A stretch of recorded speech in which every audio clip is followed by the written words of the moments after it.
This is ours now. You're still welcome to visit, of course, if you call ahead." That's what my daughter said to me the night before I was supposed to move into my new home. My first home. The only thing I'd ever truly bought for myself, with no compromises. I stood on the front porch with a set of grocery bags in my hands, watching my own family lounging on the sofa I hadn't even unwrapped yet.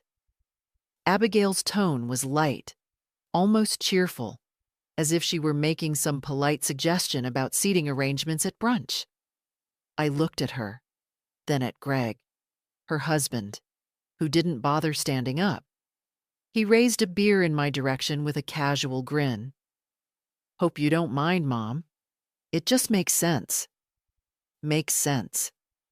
I'd spent the last 40 years making sense of things for everyone else. Making peace, making do, making space. When Abigail's marriage nearly fell apart 3 years ago, I welcomed her and the kids into my tiny bungalow without blinking. When they stayed longer than expected, I adjusted. When Greg came back and moved in, I swallowed my discomfort. I always did. But this was supposed to be different. 2 months ago, I sold my old house. It wasn't much, but it was mine. Added my retirement savings, the little insurance money left from Harold's passing, and a modest inheritance from my sister May. I didn't tell Abigail the full sum. I'd learned. I searched listings for 6 weeks until I found the one. A pale yellow 2-bedroom cottage right on the lake. Quiet, modest, with a screened porch and an old fig tree in the back. Just enough. More than enough for someone like me. And now they were here, unpacked and relaxed, before I'd even moved in. "I thought I'd come early," I said slowly, placing the bags on the hallway bench.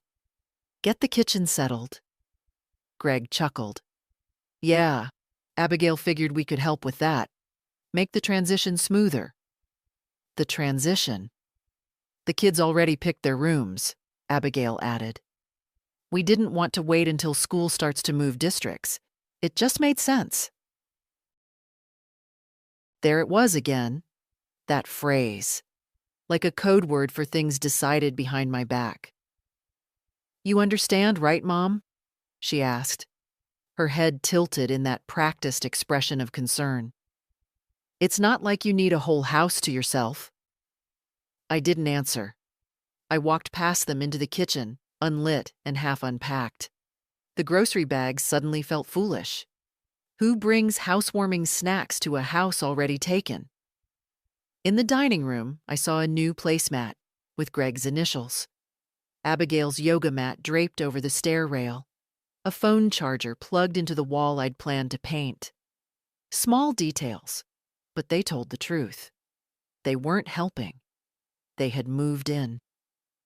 I drove back to my rental that night in silence, the air in the car heavier than usual. I passed the bakery that always overcharges for scones, the hardware store where Harold used to waste whole weekends pretending to need parts. I'd lived in this town for 52 years. It had never felt so unfamiliar. When I got home, I didn't turn on the light. I sat at the kitchen table, shoes still on, and stared at the envelope I'd been carrying in my purse for weeks. The deed to the Waterfront villa, signed and sealed. In my name. Just mine. I remembered the day I'd signed it.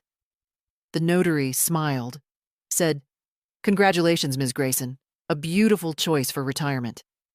I'd smiled back. I had imagined that evening, the windows open, a breeze off the lake, tea on the porch, Harold's photo by the fireplace. I'd imagined peace, privacy, maybe even joy. Instead, I was 78 and sitting in a dark kitchen, unwelcome in my own home. I made a cup of tea with a shaking hand. Halfway through, I poured it out. Somewhere deep down, something began to stir. Not anger, not yet. But something older, quieter. A voice I hadn't listened to in decades. Enough. I stood up and went to the drawer where I kept my files. mortgage papers, account balances, the contact card from the lawyer Harold had used when we drafted our wills. I pulled it out and stared at it.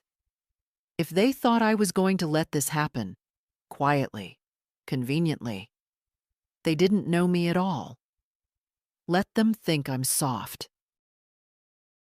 Let them think I'll give in, like I always have. Tomorrow, I'll remind them whose name is on the door. I wasn't always someone who let things go. That came later, after Harold died, after Abigail's first child, after I learned that silence was the only language anyone in my family seemed willing to hear. But once, a long time ago, I had a voice, and I used it. I was 23 when Harold and I bought our first house. A crooked little place with peeling paint and a fireplace that didn't work. We fixed it up ourselves, evenings and weekends, scraping and sanding and saving. I used to run a small tutoring group out of the dining room. He worked construction. There was never much money, but we were happy. Abigail was born 3 years later. I stopped tutoring and started watching over her full time. We didn't call it sacrificing back then. We just did what needed to be done. Over time, that became a habit. Harold passed just after his 60th birthday, quietly, in his sleep. A heart that had given too much for too long. Abigail was 35 then, already married to Greg, already living 2 towns over with 2 toddlers and a new mortgage. I didn't cry at the funeral. Not because I wasn't broken, I was. But because I didn't feel I had the right to fall apart. Everyone leaned on me, even then, and I let them. That same year, Greg lost his job. Abigail called, crying, "We're drowning, Mom. We don't know what to do." I opened my home. They moved in, just for a few months. It turned into nearly 2 years. They eventually moved out, into a place I helped them finance. Then came the private school tuition, the car payments, the orthodontist, the just this once requests that never stopped. I never said no. Not really. I wanted to be needed. I told myself that was love, but it wasn't. It was fear. Fear of being left behind, forgotten. Like so many other women I'd seen, giving everything until they had nothing, not even the dignity of recognition. Now I had this house, my house, and I had a choice to make.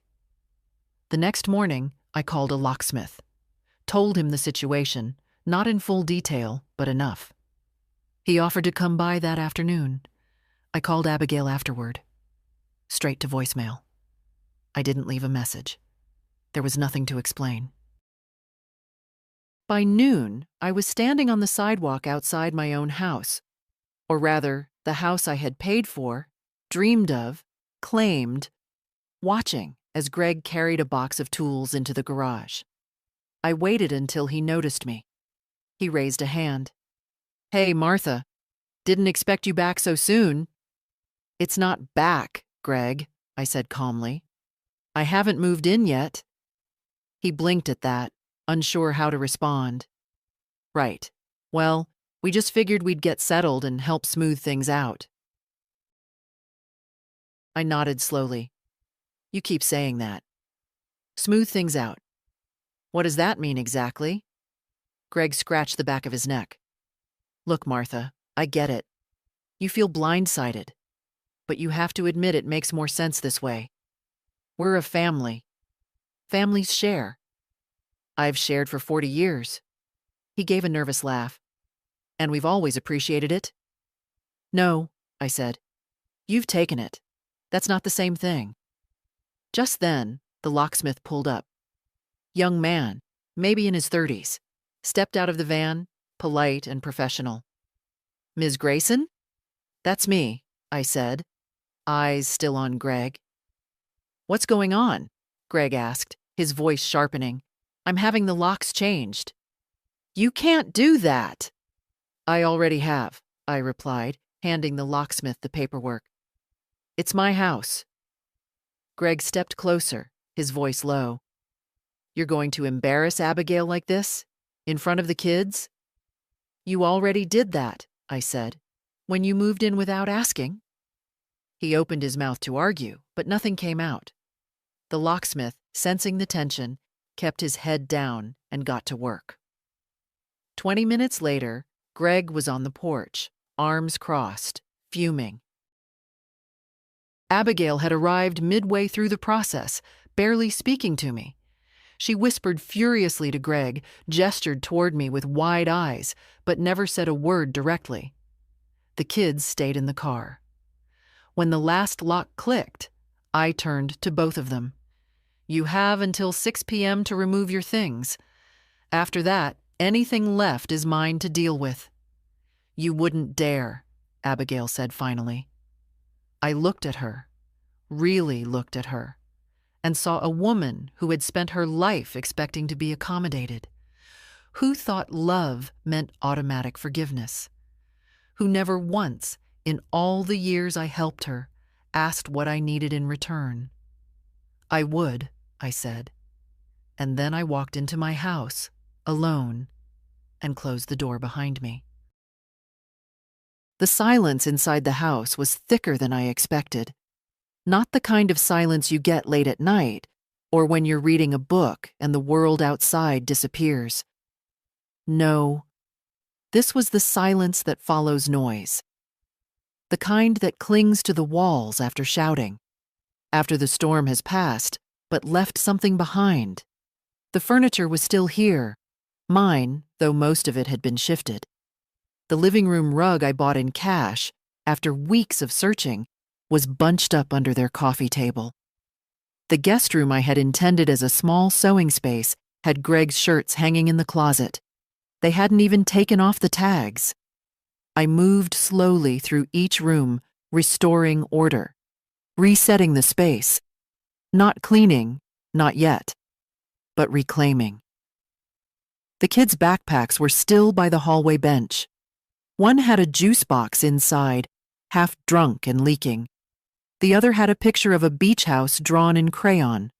4 stick figures on the porch, a dog in the yard. Underneath, in Abigail's youngest's handwriting, "Our new home." I sat on the edge of the bench and stared at it for a long time. They really thought it was theirs. Not even through malice. That's what chilled me. There was no great scheme, no forged document, no violent argument. Just assumption. Just years of taking and me letting them. They thought the pattern would continue because it always had. That I would yield, adjust. After all, what kind of mother kicks her daughter out? That's how they'd spin it. I could already hear the conversation Abigail would have with her friends. She just snapped, after everything we've done for her. As if what they'd done was kindness, not debt. I took the drawing and folded it carefully, placing it in a drawer. Not out of sentiment, but as a reminder. People will build whole futures on top of your silence, until you make noise. At 5:42 p.m., the doorbell rang. Abigail stood on the porch, her face pinched with practiced calm. "We're taking the essentials now," she said. "The rest can be picked up tomorrow. I assume that's acceptable?" "No," I said. Her eyes widened. "Excuse me?" "You'll take everything by 6 o'clock. That's what I said." "You have 18 minutes. She looked over her shoulder at Greg, who was standing by the car with the trunk open, arms crossed, then back at me. "Do you even hear yourself, Mother?" "All the time now," I said. "You should try it." She didn't answer, just turned and marched back down the steps. I closed the door again. They made 2 trips in and out, silent, not looking at me. The kids stayed in the car, watching an iPad. I wondered if they even understood what was happening, or if one day, years from now, They'd remember this as the day Grandma got strange. That was fine. Let them forget me, as long as they remembered this.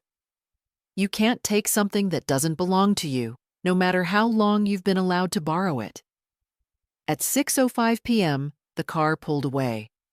The house was mine again. It didn't feel like victory. I walked into the kitchen, turned on the kettle, and realized I had no tea. They'd taken my tin. I laughed, not bitterly, just softly, at the absurdity of it all. They took the good mugs, too, left the chipped ones, the ones I used to use when they weren't visiting. I stood in front of the open cabinet for a long time, thinking. There were things to do, emails to check, boxes to unpack. But instead, I picked up my keys and went for a walk. The neighborhood was still new to me. Most houses had tidy porches and wind chimes, garden gnomes or little flags. I saw two women chatting across hedges, one watering plants, another putting away groceries. Normal life, undisturbed.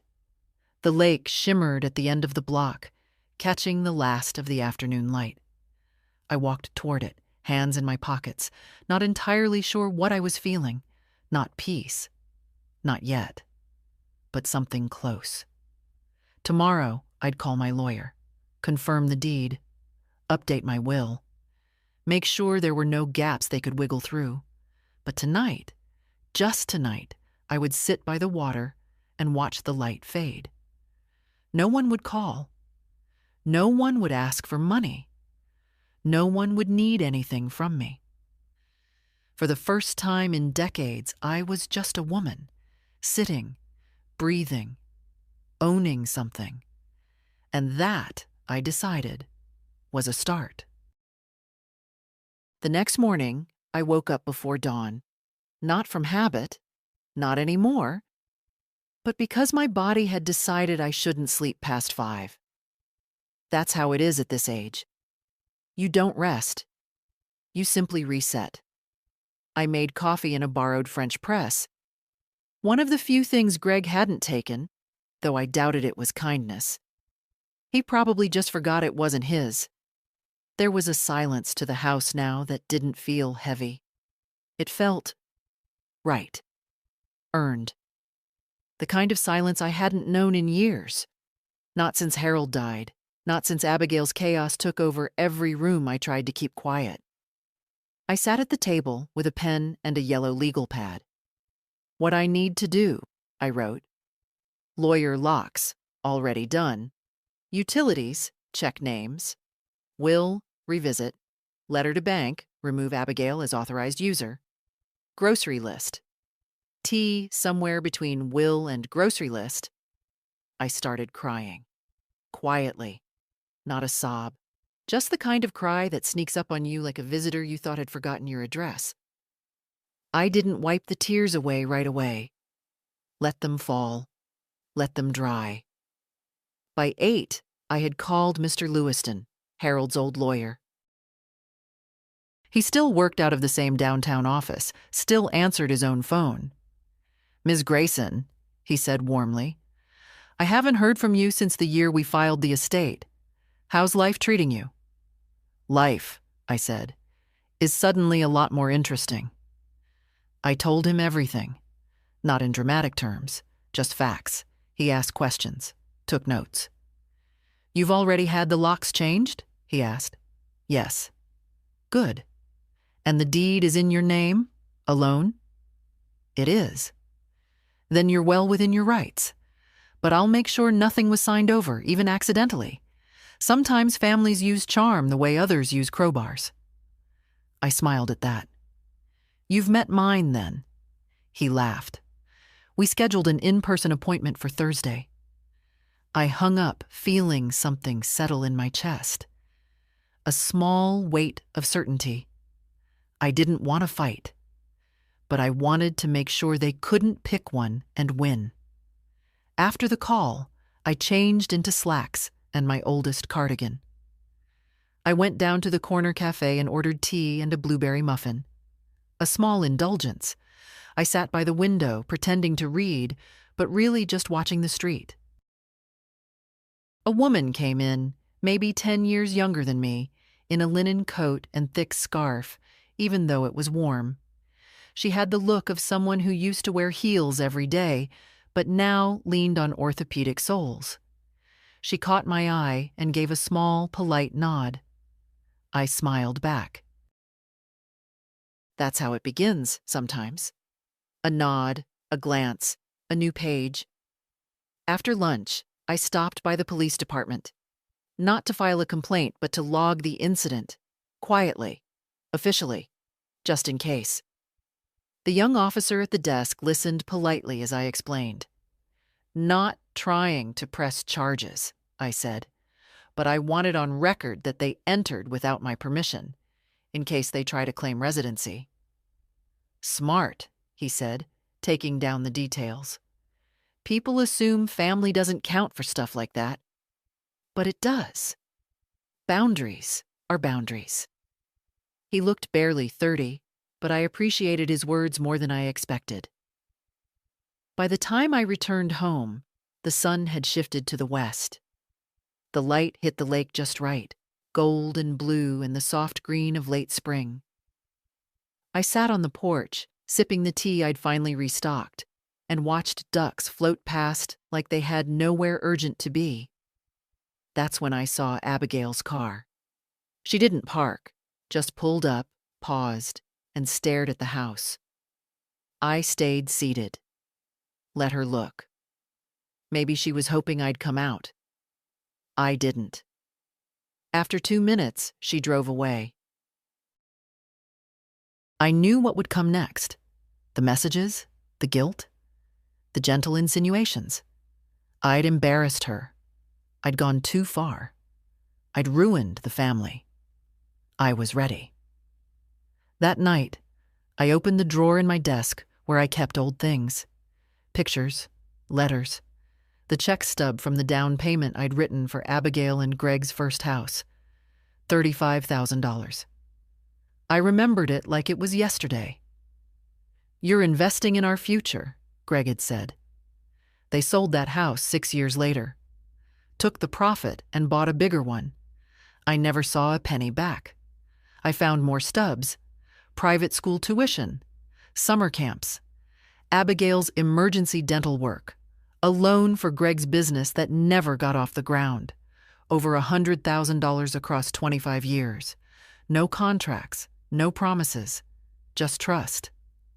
I didn't regret the money. I regretted the silence that followed.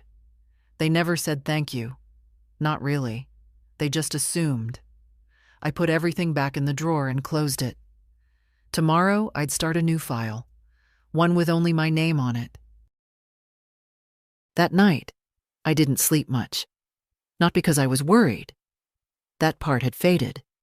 But because I couldn't stop thinking. Thoughts moved through me like slow thunder. Steady, deep, unrelenting. I lay in bed, listening to the tick of the old mantel clock I'd brought from my previous house. The same clock that sat on our wedding registry all those years ago that Harold insisted on buying even when we couldn't afford it. Some things, he'd said, should last longer than a season. This house was supposed to be that thing for me, my long-awaited seasonless place. Instead, it had become a battlefield. Quiet, for now. But I knew the silence wouldn't last, and I was right. At 7:43 the next morning, my phone rang. I let it buzz twice before picking up. Abigail, I knew it would be. Her voice was controlled, too controlled, the kind that wears perfume to hide the stench. Hi, Mom. Just wanted to check in. Are you okay? I am. A pause. I think we should talk. Face to face. Maybe the 4 of us? Me, Greg, the kids? My grip on the phone tightened. You want to bring the children into this? Well, they're confused. They don't understand why they can't stay in the new house. The new house isn't theirs, I said quietly. It never was. Abigail sighed. Mom, can you just… Please, let's not escalate this. I almost laughed. Escalate? She and Greg had invaded my house like vacationers, showing up before check-in, and now wanted to talk about diplomacy. Tomorrow, I said. No kids. Just you and Greg. Fine, she said quickly, like it had been her idea all along. 10 a.m.? 10. I hung up before she could add anything else. For the rest of the day, I prepared. Not just emotionally, practically. I sat at my kitchen table, reviewing my deed again. Read through the law firm's summary from Mr. Lewiston. Sole owner, title clear, no liens, no secondary signatories. Then I found the envelope with every receipt I could pull. Down payments, school tuitions, those handwritten loan notes Greg once scrawled on the back of a grocery list. I lined them up like old battle scars. I wasn't going to use them, not yet. But I needed to see them, to remember, to know that I had not imagined it all. That evening, I cooked, not out of obligation. Just something simple: roast chicken, green beans, cornbread. For the first time in years, I seasoned it exactly how I liked. No allergies to accommodate, no preferences to tiptoe around. I ate alone, watching the lake darken, and I slept well, deeply, without dreams, until the doorbell woke me at 9:59. Greg was in a blazer, trying too hard. Abigail wore her respectable daughter cardigan, the one she usually saved for funerals and school meetings. They didn't wait for me to invite them in. I stood back and let them pass, watched them look around the room like visitors in a museum of their own failed plan. Abigail smiled tightly. Well, it looks very nice. You've done a lot in just a few days. Yes, I said. I've reclaimed what's mine. They sat at the kitchen table without being asked. I remained standing. Mom, Abigail began, we really want to make things right, don't we, Greg? Greg nodded, solemn. Absolutely. This has been a misunderstanding. Tensions were high. We all overreacted. I didn't, I said. Greg faltered.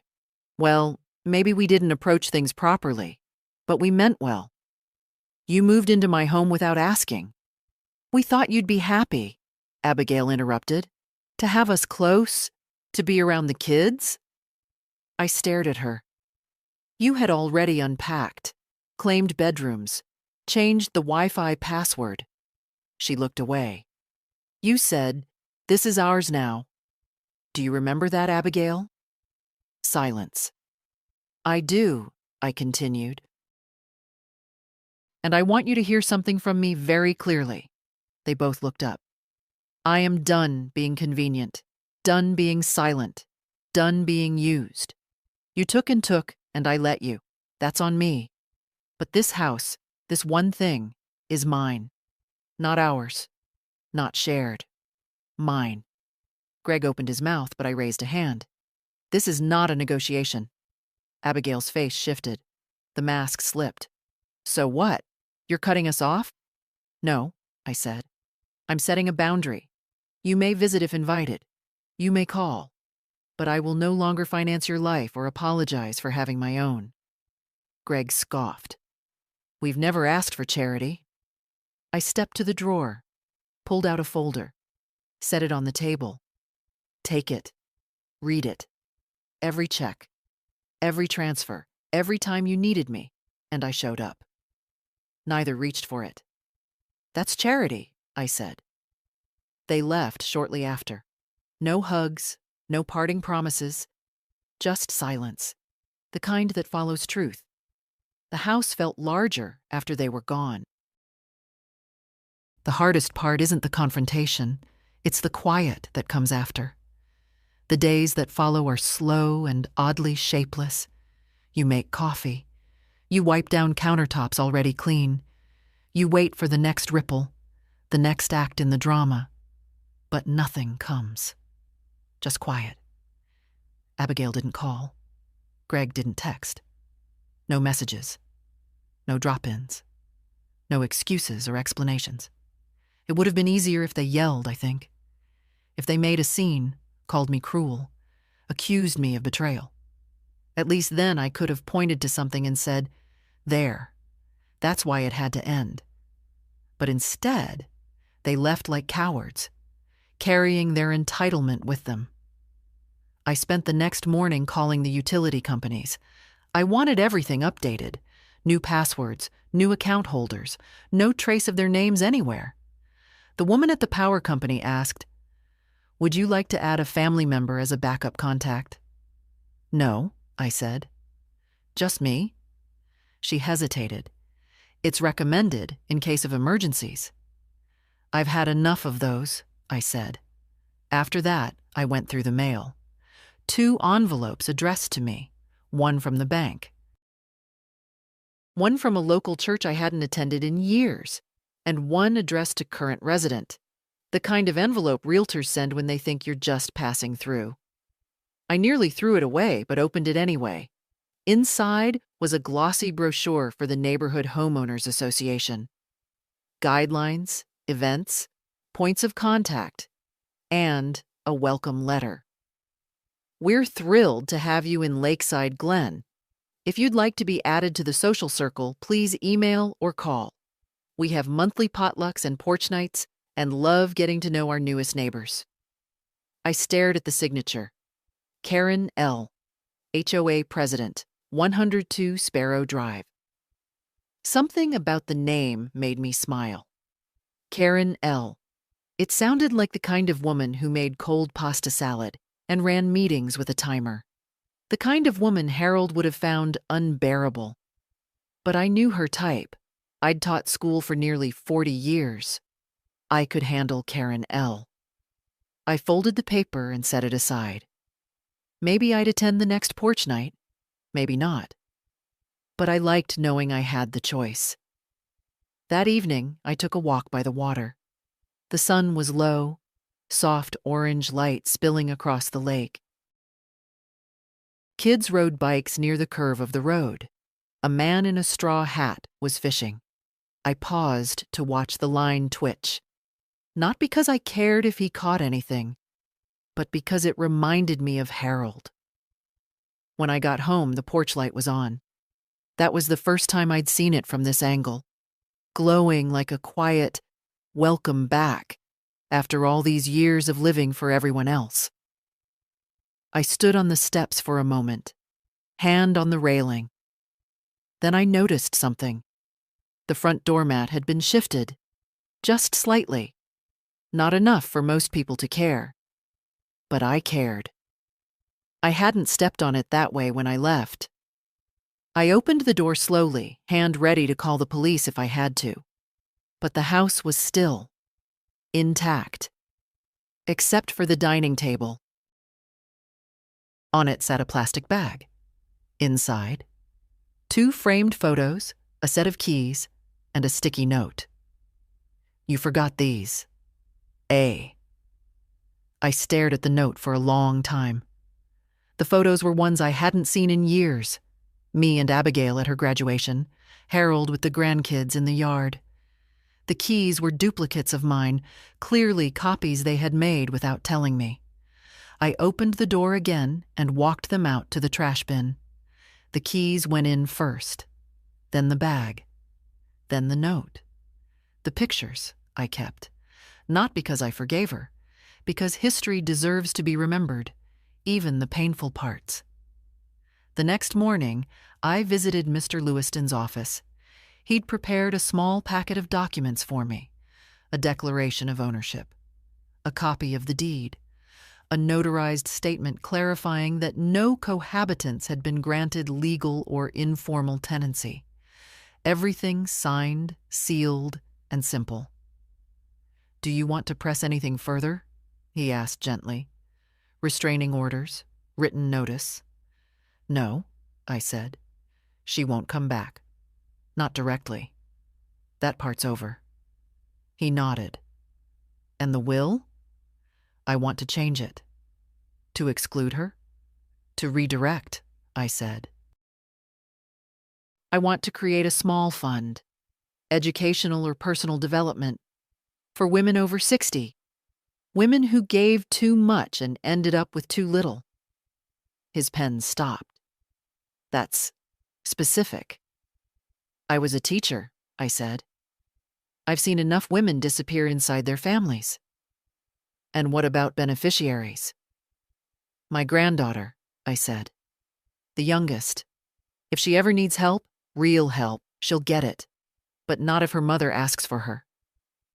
He nodded. The papers were printed. I signed them all. By noon, it was done. Legally, financially, emotionally. I had put a wall between myself and the past, not to trap myself inside, but to make sure no one could tear it down again. It started with a knock on the door that wasn't quite a knock. More of a soft tap, the kind you'd use if you weren't sure you were welcome, or didn't want to be caught knocking at all. I was in the kitchen, organizing the spice cabinet, when I heard it. Subtle, hesitant. I opened the front door and found a woman standing there I didn't recognize. Late 30s, well-dressed in a quiet, calculated way. Designer shoes too clean for real use. She carried a folder under one arm and a tablet in the other. "Ms. Grayson?" she asked. "Yes." She smiled with professional restraint. "Hi, I'm Dana Thomas. I represent Willow and Tide Real Estate, and I'm inquiring about the property. I believe there's been some recent family transition?" I stared at her for a moment. "You're a realtor?" "Yes," she said. "Your daughter reached out last week about listing the property. She said the ownership was still being finalized and—" "She said what?" Dana blinked. "That she and her husband had been residing here, but there was a question of legal standing. I was told the situation was amicable and that you might be looking to downsize." I laughed. Once. Sharp and humorless. "No, I am not looking to downsize, and the situation is not amicable." Dana held up her hands slightly. "Of course, I'm just here on a courtesy call. If I've misunderstood, you've been lied to." She looked uncomfortable. "I see." I stepped forward, my voice calm but unshakable. "This house belongs to me. Fully. Legally. The title is clean, the deed is current, and there are no co-owners or pending sales. I have no interest in selling. I suggest you make a note of that in your files." Dana nodded quickly, already backing down the steps. "Understood. I apologize. I won't bother you again." I watched her walk briskly back to her car, tap something on her tablet, and drive away. I closed the door slowly and leaned against it, breathing. They were still trying. Even now, after the confrontation, the silence, the documents, the locks, Abigail was still telling stories, still assuming that the right narrative could bend the truth into something more useful. This wasn't just entitlement. It was strategy. I called Mr. Lewiston again, told him everything. "She's fishing," he said.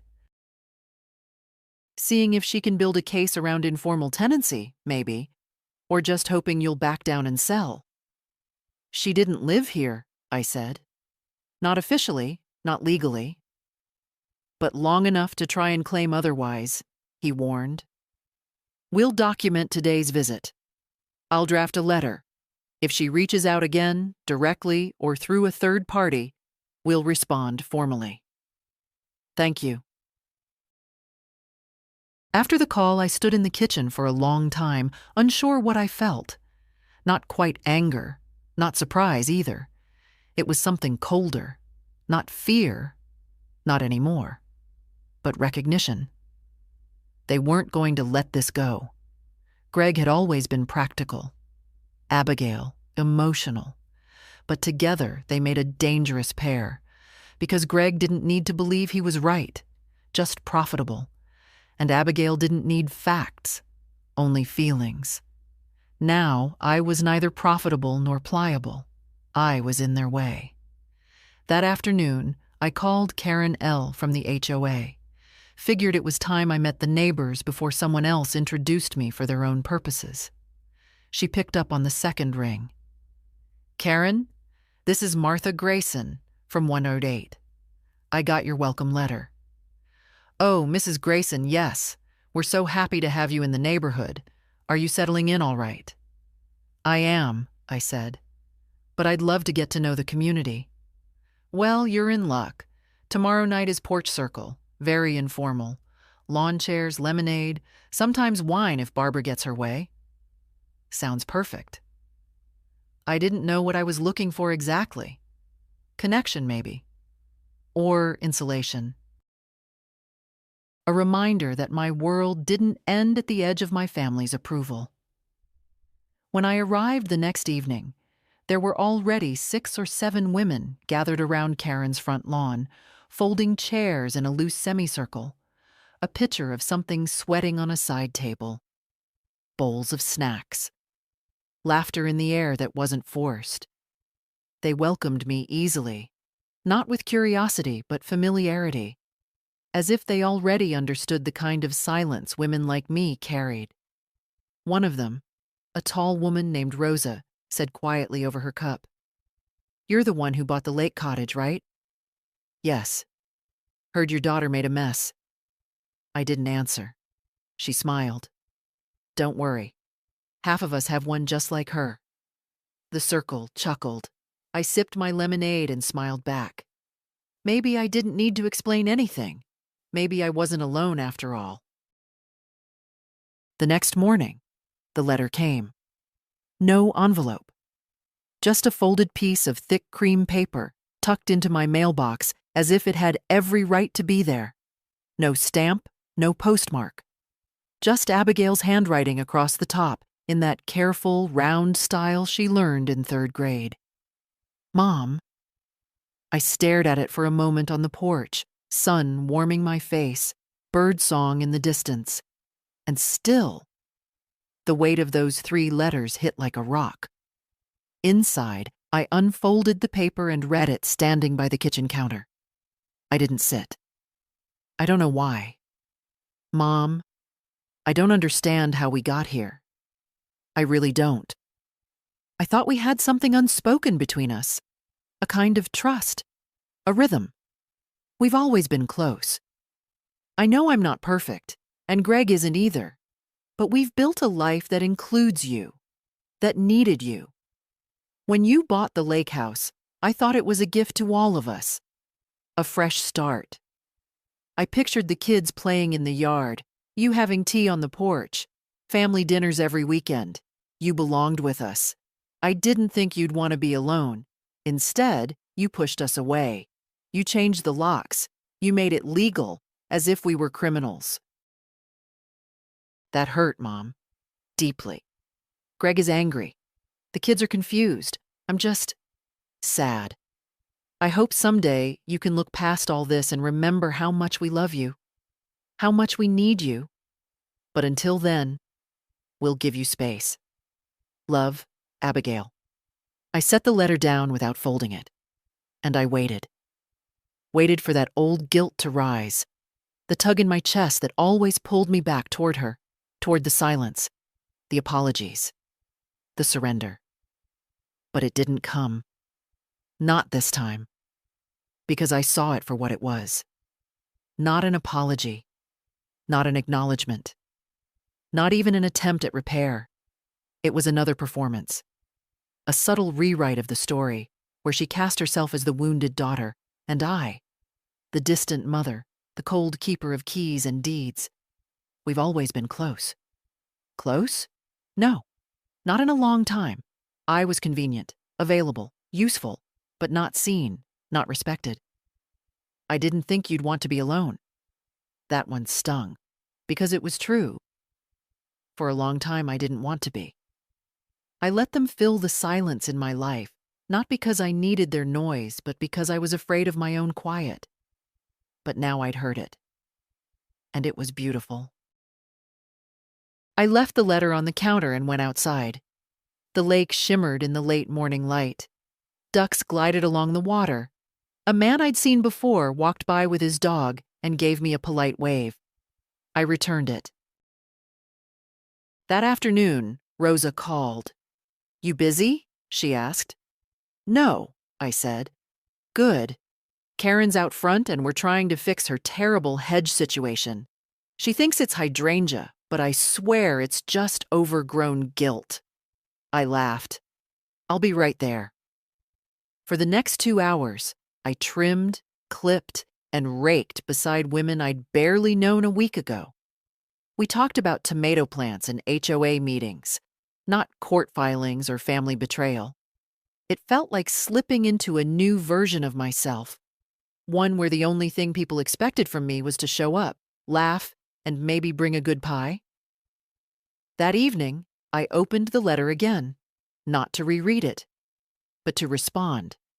On a fresh sheet of paper, I wrote, "Abigail, what you call unspoken trust, I now see was silent expectation, that I would always agree, always give, always fold. You may have imagined that this house was a gift for all of us, but it was not. It was a gift for me. After a life of putting others first, I wanted something of my own. I needed it. I did not push you away. You broke in. You moved in without asking. You made choices, and I responded to them. You may not like the response, but it was mine to give. I am not sad. I am free, and I will not give that up. Not even for love that comes with strings. Take care of the children. Teach them what boundaries look like. I didn't teach you soon enough. Martha, I didn't send it. I didn't need to. I folded it once, placed it in the same drawer as her first letter, and closed it. That would be the last letter between us, even if I was the only one to write both. The next day, I bought new towels, rearranged the guest room, and finally hung the wind chimes I found at the Sunday market. They sounded like glass laughter when the wind picked up. Bright, light, and unburdened. Just like I intended to be. The house stayed quiet for the next few days. No letters, no calls, no unexpected visits. Just the clean, steady rhythm of a life finally lived on my own terms. I woke when I pleased, watered the potted herbs I'd planted outside the kitchen window, took long walks by the lake, made soup that lasted 3 days and read until midnight if I felt like it. I even started a journal. Nothing fancy, just a lined notebook with a soft green cover. At the top of the first page, I wrote, "What is mine?" And beneath it, this house, this peace, this air, this day, this self. I didn't know what kind of woman kept a journal at 78, but I suppose the answer is one who finally has time to hear herself think. Still, peace doesn't last forever, not when your past refuses to let you go. It was a Thursday. I remember because it was the same day Rosa and I were supposed to go to a local church rummage sale when the doorbell rang again. I wasn't expecting anyone, and I had no reason to think it was trouble. Until I opened the door and saw a man in a black suit standing there, briefcase in hand. He looked like a banker. Or a man who wanted you to believe he was one. "Ms. Grayson?" he asked, already flipping open a document. "Yes?" "I'm Marcus Levin, legal counsel representing Gregory and Abigail Rhodes. May I have a moment?" I didn't step aside. "You may not." His expression didn't change. "I'm here to deliver this," he said, holding out a manila envelope. "It's a formal request to begin arbitration over property use and family access." I stared at him. "Access?" "They're asking for legal consideration regarding long-term occupancy and emotional investment in the home," he said smoothly. "Ms. Rhodes claims the property was presented to them as a shared family home, and—" "No," I said flatly. "I understand this is upsetting." You don't understand anything. I took the envelope, but didn't open it. Not yet. I have nothing more to say to you, I added. He gave a shallow nod. You're within your rights to seek counsel. A response will be expected within 14 days. I closed the door before he could finish. For a moment, I stood in the entryway, envelope in hand, breathing. Then I walked it straight to the kitchen table, set it down, and called Mr. Lewiston. He answered on the second ring. I told him everything, calmly, like I was reading from a list. When I finished, he didn't speak right away. Then, well, they're getting desperate. Do they have a case? No, not legally. But it's not about winning. It's about wearing you down, making enough noise that you'll cave. Mediation gives them a platform to present emotional harm. It's often used in divorce settlements, not inheritance theft. I want to respond, not just shut it down. I want to send a message. I'll draft something by tomorrow, he said, clear, final, and sharp. I thanked him and hung up. Only then did I open the envelope. It was 8 pages long, dressed up in polite phrases like familial bonds and relational equity, the kind of words that try to paint theft in watercolor. One line stuck with me. My client asserts that they were led to believe this property was intended for shared family life and that their abrupt removal caused undue stress, particularly for the minor children. I laughed out loud, not because it was funny, because it was tired, predictable. Abigail hadn't gotten what she wanted, and now she wanted it through legal theater.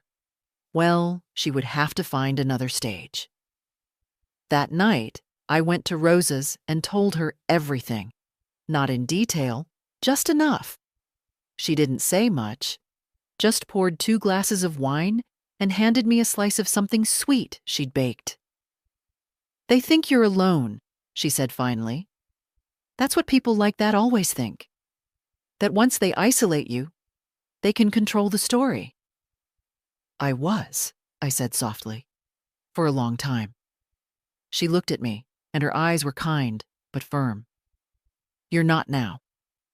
Later, as I walked home under the soft yellow of porch lights and the whirring of cicadas, I thought about what she'd said. She was right. I wasn't alone. And I wasn't backing down. Not now. Not ever again. The letter arrived the next morning. Not from Abigail. Not from her lawyer. From mine. Lewiston's envelope was thick, heavy, not with paperwork, but with clarity.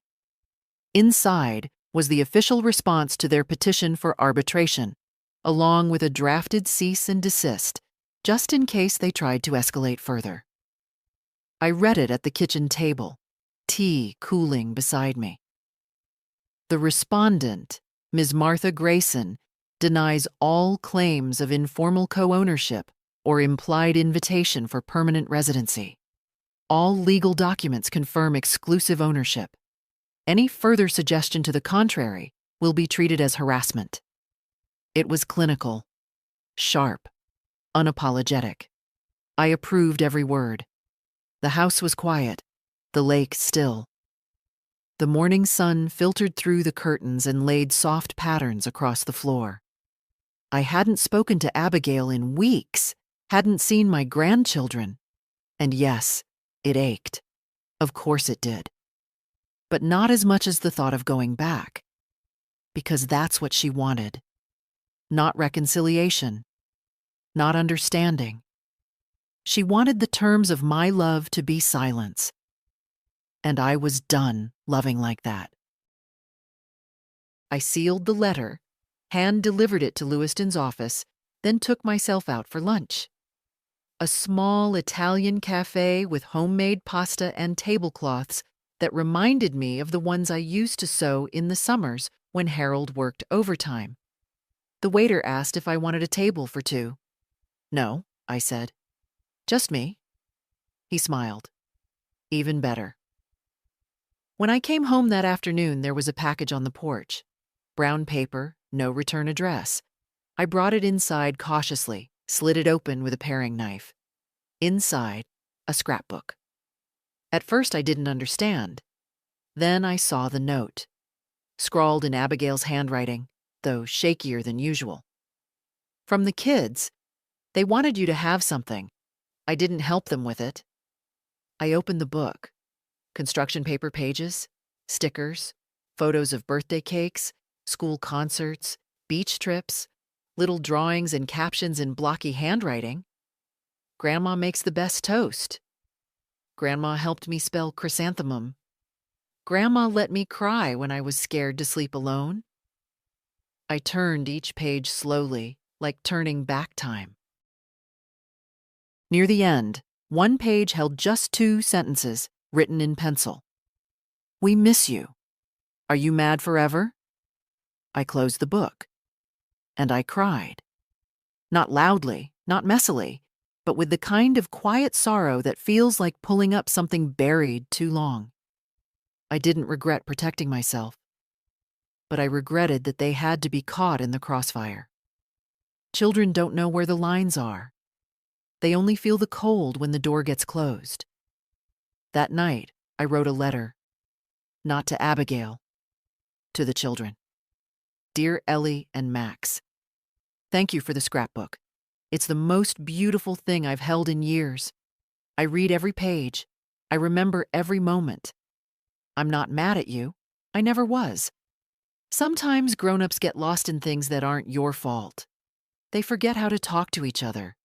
They make mistakes. I've made many. But loving you isn't one of them. This house is quiet, but not sad. I think you'd like it. I planted herbs and made new curtains. The lake is just as pretty as you remember. I'm not ready for visits yet. Not until things settle. But you can always write to me. Anytime. I'll always write back. Love, Grandma. I mailed it the next morning, hand-addressed, with 2 stamps just in case. I didn't trust Abigail not to intercept it, but I had to try. That afternoon, Rosa and I visited the garden center. I bought pots. Soil. A wind spinner shaped like a heron. It made her laugh. "Careful," she said. "Next thing you know, you'll be putting flamingos on the lawn." "Never," I said. "Even I have limits." We laughed. We planted. And that night, for the first time in a long time, I didn't dream about courtrooms or lawyers or closed doors. I dreamed of the lake, the porch, my grandchildren's voices, soft in the distance, and the feeling of my own name, spoken only by me, without apology. It wasn't the kind of return you'd expect. No knock, no letter, no confrontation, just a voicemail. I didn't even hear the phone ring. I found it the next morning while checking weather updates. A notification blinking quietly. One new message. I tapped it. Her voice, measured, brittle, trying too hard not to sound rehearsed. "Hi, Mom. I just wanted you to know we received your letter to the kids." Max read it aloud at the table. Ellie cried. Greg didn't say much. "They're asking questions I can't answer." Pause. "I know things are broken. I don't know how to fix them anymore. Maybe it's not my place to ask, but if you ever want to talk, we're here." Click. No demands, no guilt, no threats of mediation, just words. Still, I didn't call back. Not because I was angry, because I was tired. Tired of being pulled into her world before I'd rebuilt my own. Tired of rushing to patch holes she refused to stop making. Instead, I sat on the porch and watched the sky change. September was arriving gently, warm enough in the afternoon, but the mornings hinted at chill.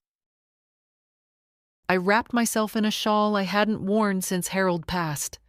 Soft gray wool, a gift from my sister May. She used to say, "Some things aren't for warmth. They're for remembering you're still here." Rosa came by later that afternoon. She didn't ask questions, just brought cookies and a catalog for winter bulbs. We sat under the fig tree. The leaves had started to yellow at the tips. "You're quieter today," she said. "My daughter left a message." "She apologizing yet?"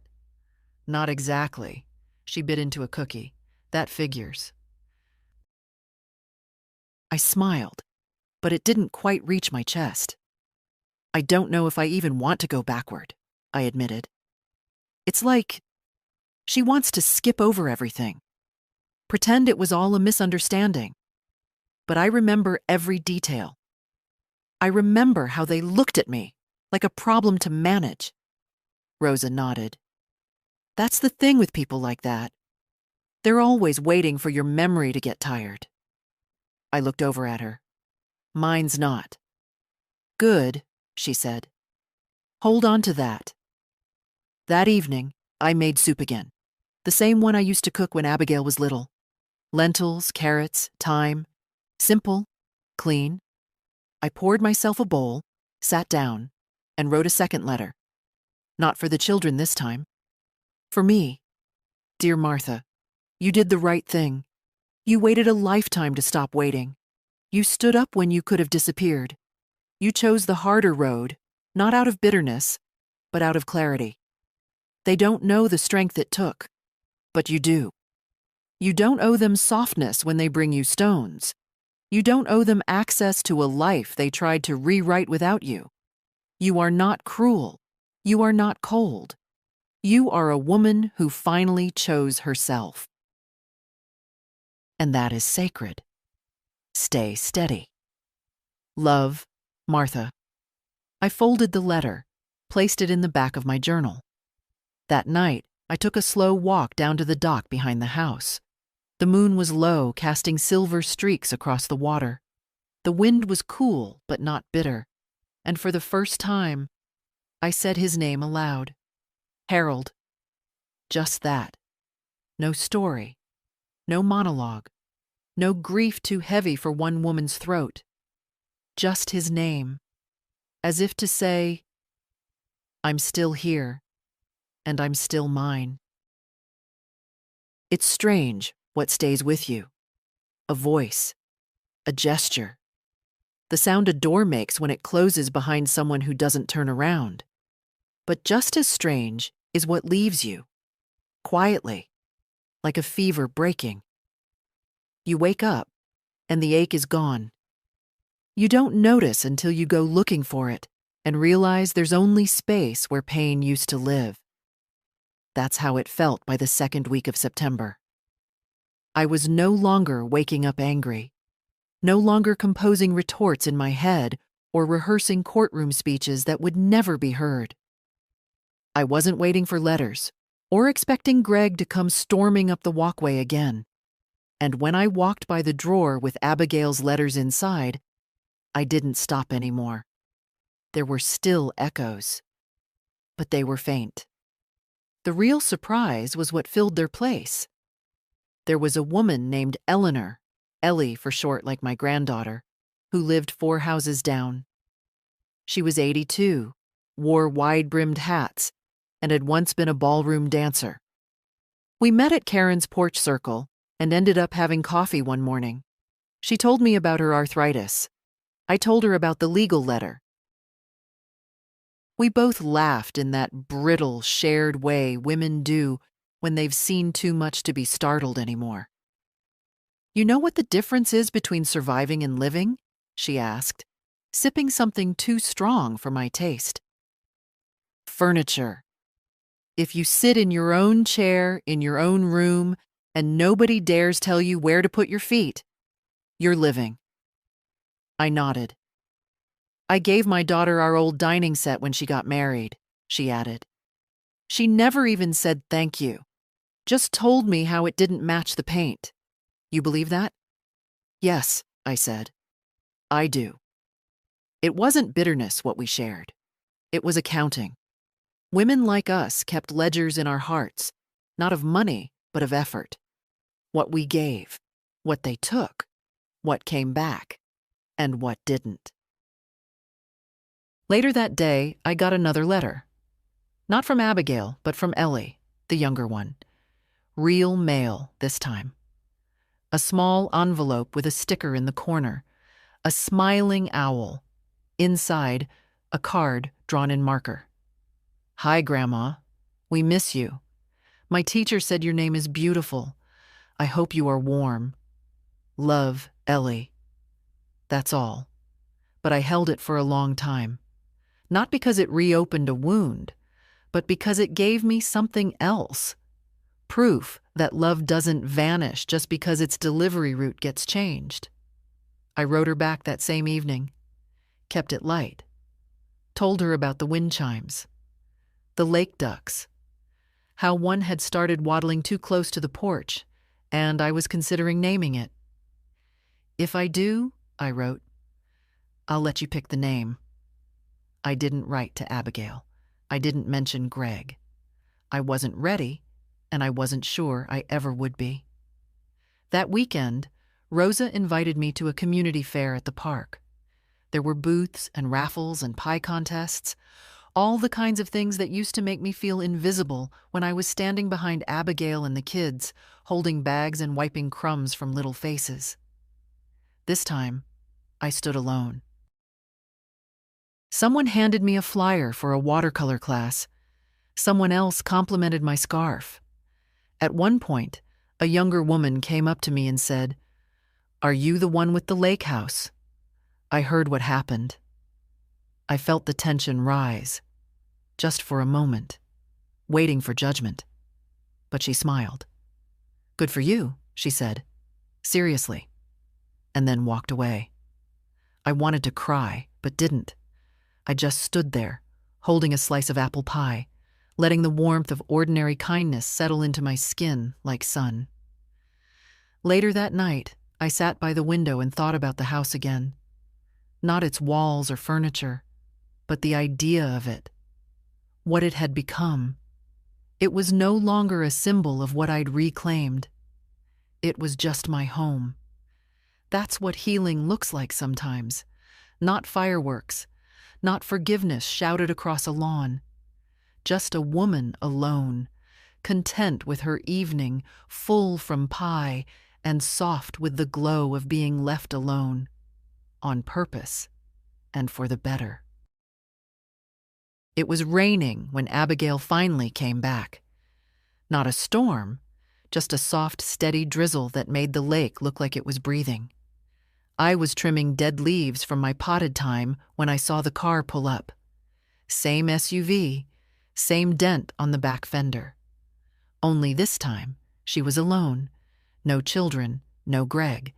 She didn't get out right away, just sat there, hands on the wheel, engine idling like she hadn't decided yet whether she was staying or just making a point. I could have gone inside. Closed the door. Pretended not to see. But I didn't.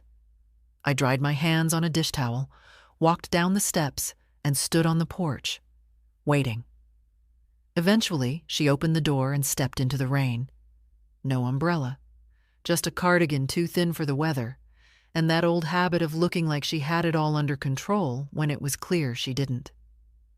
We stood there, yards apart, in the soft quiet of early evening, the lake behind me and her car behind her.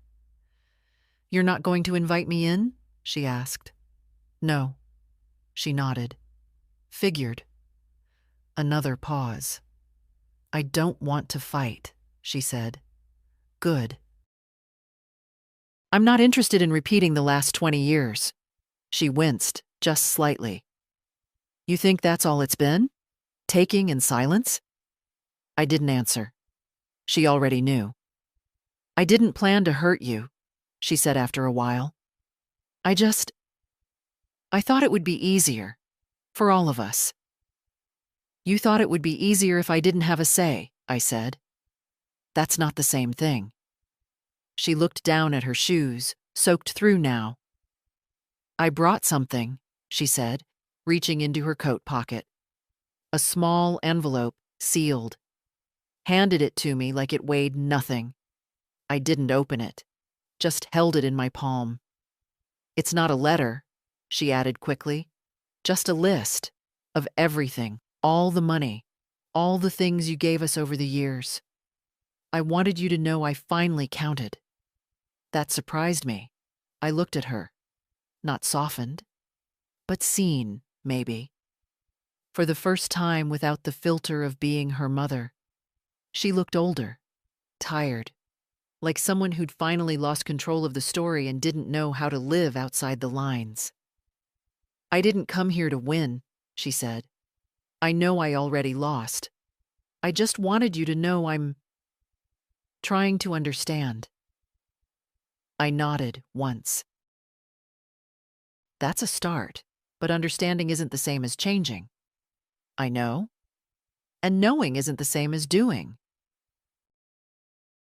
She exhaled, her voice lower now. The kids ask about you. I write to them. I know. Max keeps your notes in his drawer. Ellie reads them to her stuffed animals. That almost broke something in me. But I held steady. I won't be part of your household again, Abigail, I said.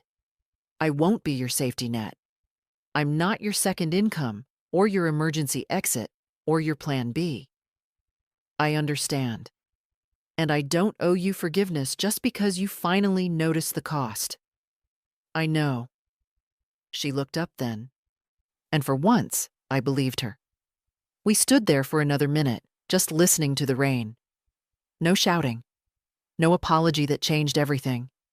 No dramatic hug. Just the wet truth of two women who had loved each other badly, and maybe still did, in some quiet, unfixable way. I should go, she said. You should. She walked back to the car, opened the door, and paused. I was wrong, she said over her shoulder. Not just about the house. About you. I thought you'd always be waiting. I was, I said. Until I wasn't. Then she left. I didn't cry.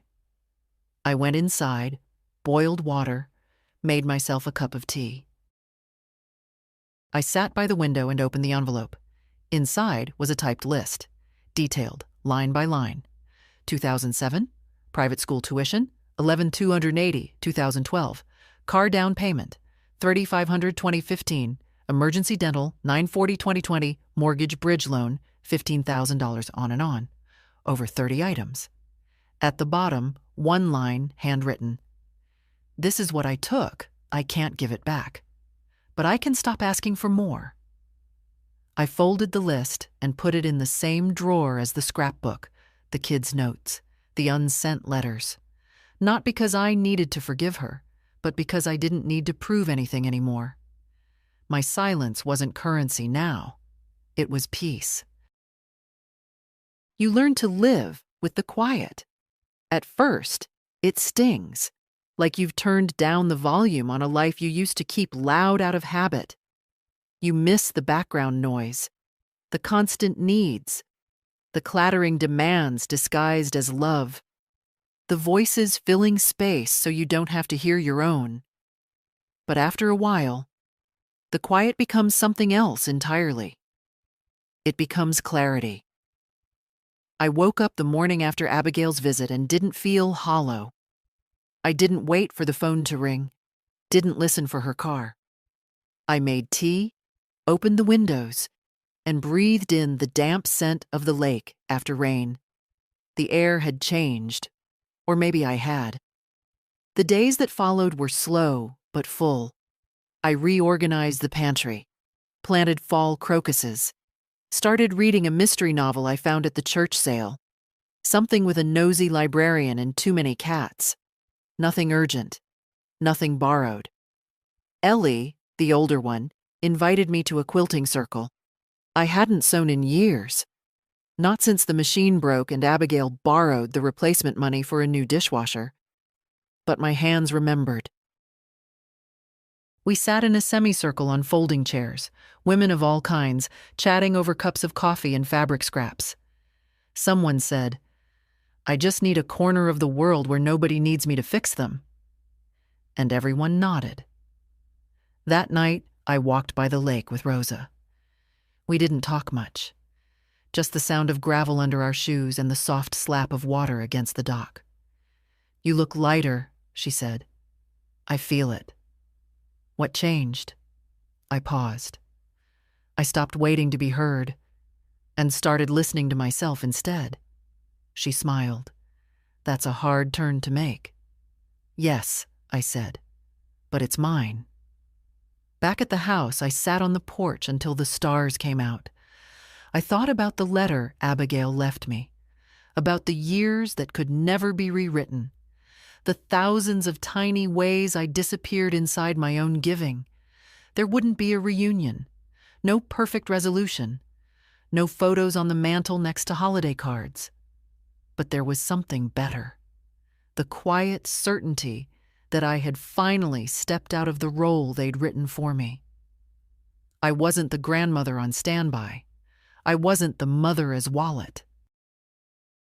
I wasn't the last resort housing solution, the backup plan, the storage unit for other people's crises. I was Martha Grayson, and I was still here. 2 days later, I got a letter. Not from Abigail this time, but from Max. Neatly written in blue pen, the kind they make you use in school. "Hi, Grandma. I got a B+ on my book report. You would have liked the story. It had pirates, but also feelings. Thank you for writing to us. I read your letter twice. Mom says maybe we can visit in the spring. Is that okay?" I wrote back that evening.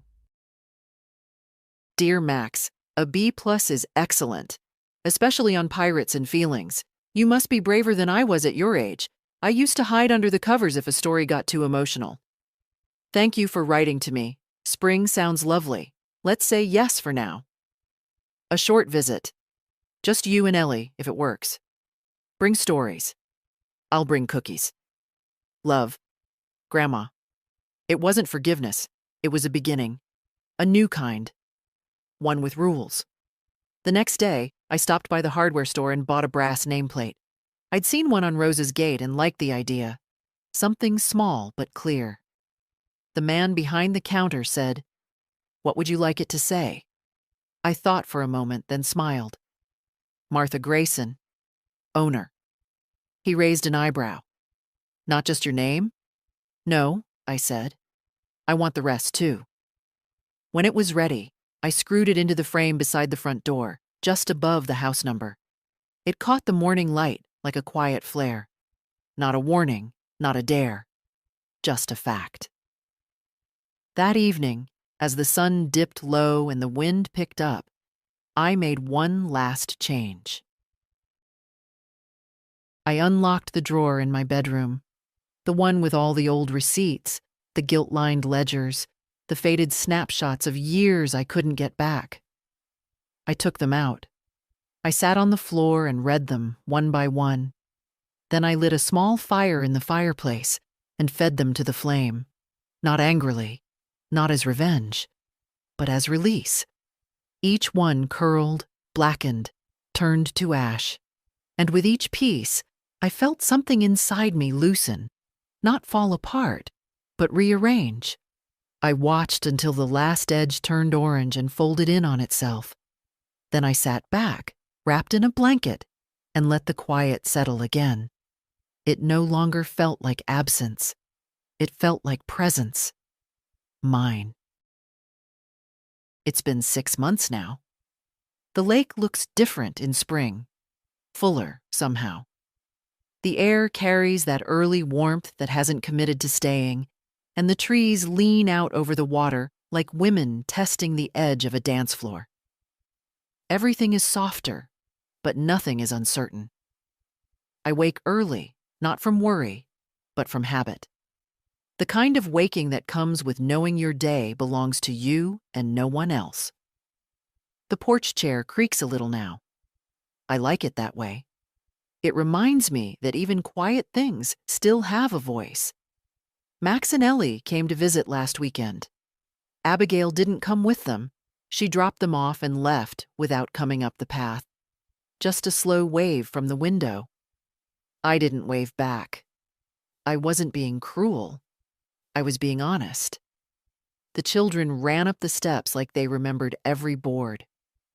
Ellie brought a notebook filled with facts about owls.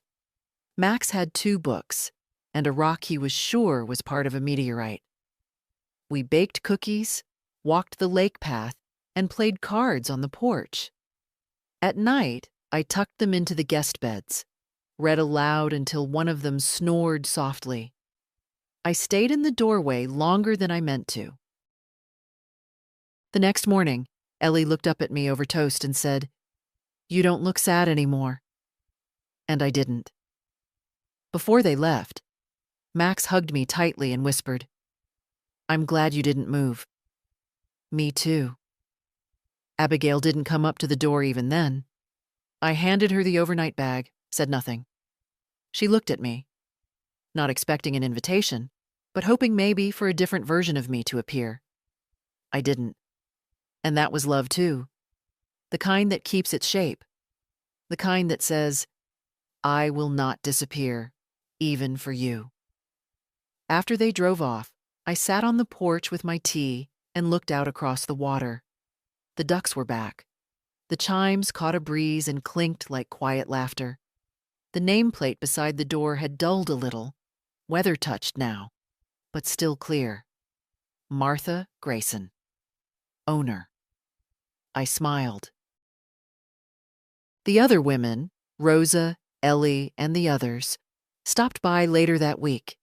They brought pie and advice about keeping deer out of the garden. We sat in a circle. No big confessions, no tears. Just the ease of knowing none of us had anything to prove anymore. That's what aging can be, if you let it. Not vanishing, not shrinking, but becoming sharp and exact. Like a lighthouse, or a good pair of scissors. The house, too, has settled. It no longer feels like a prize won. It feels like an extension of me. Like I don't just live here. I exist here. Fully. Without apology.